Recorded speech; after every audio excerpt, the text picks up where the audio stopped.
आधी रात को आसमान में चांद लटक रहा था। मैं अपने हॉस्टल के कमरे में था। मेरे लैपटॉप स्क्रीन की कम चमक ही रोशनी का एकमात्र स्रोत थी। मेरा रूममेट मुझे शांत इमारत में अकेला छोड़कर वीकेंड के लिए घर चला गया था। जैसे ही मैं एक असाइनमेंट पर काम कर रहा था, मेरे फोन पर एक मैसेज ने मेरा ध्यान खींचा। यह कॉलेज प्रशासन का एक संदेश था और जब मैंने ये शब्द पढ़े तो मेरा दिल बैठ गया। कैंपस सुरक्षा चेतावनी, एक नकाबपोश व्यक्ति को चाकू के साथ परिसर में देखा गया है। कृपया हॉस्टल के अंदर रहें और अपने दरवाजे बंद कर लें। संदेश ने मेरी रीढ़ में सिहरन पैदा कर दी। हमारे आमतौर पर सुरक्षित परिसर में एक नकाबपोश व्यक्ति चाकू के साथ, ऐसा लगा जैसे यह किसी डरावनी फिल्म जैसा कुछ हो। मैंने समय पर नजर डाली।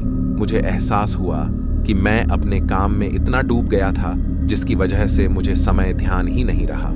आधी रात से भी ज्यादा समय बीत चुका था। मुझे चिंता सता रही थी।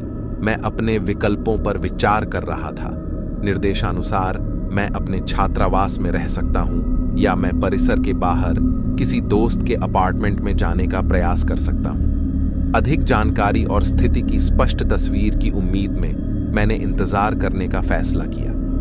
जैसे ही मैं अंधेरे में बैठा, सायरन और अलार्म की आवाजें दूर से सुनाई दे रही थीं। मुझे चंद मिनट घंटों के समान लग रहे थे। हवा में तनाव स्पष्ट था और छाया में छिपे नकाबपोश व्यक्ति के विचारों से मेरा डर और गहरा हो रहा था। जब मैं अपने डर के आगे झुकने वाला था और भागने वाला था, तभी मैंने हॉलवे में किसी के कदमों की अचूक आवाज सुनी।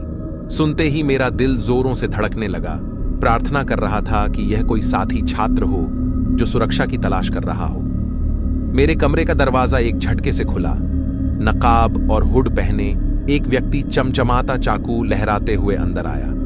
मेरे भीतर दहशत फैल गई और मैं दहशत में जम गया।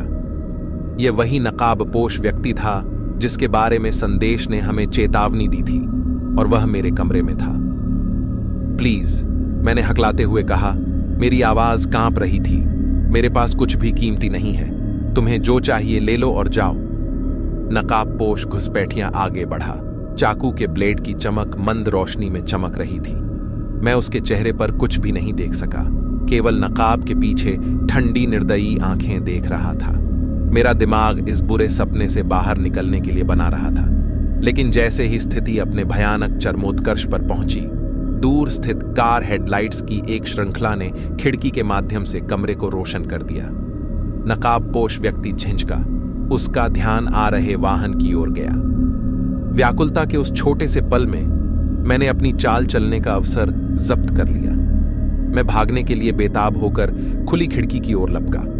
नकाबपोश व्यक्ति पीछा करने के लिए निकला, लेकिन तब तक बहुत देर हो चुकी थी।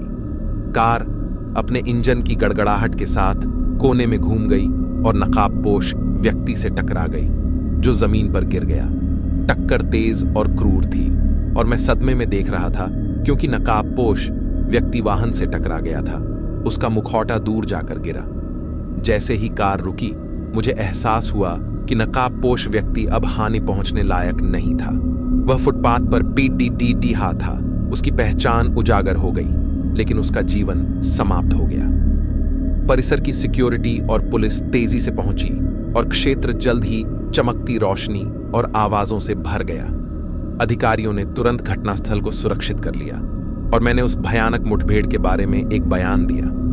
उस रात की घटनाएं हमेशा मेरे सपनों को सताती रहेंगी। सुरक्षा और खतरे के बीच की महीन रेखा डरावनी याद दिलाती रहेंगी।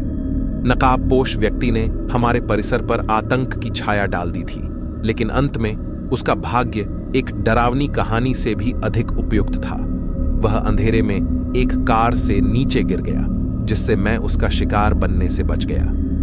कॉलेज परिसर धीरे धीरे अपनी सामान्य दिनचर्या में लौट आएगा, लेकिन उस रहस्यमय और डरावनी रात की यादें ताजा ही रहेंगी। यह याद दिलाती है कि कभी कभी राक्षस हमारी कल्पनाओं तक ही सीमित नहीं होते हैं। वे गुमनामी के मुखौटे के पीछे छुपे हुए हमारे बीच चलते हैं।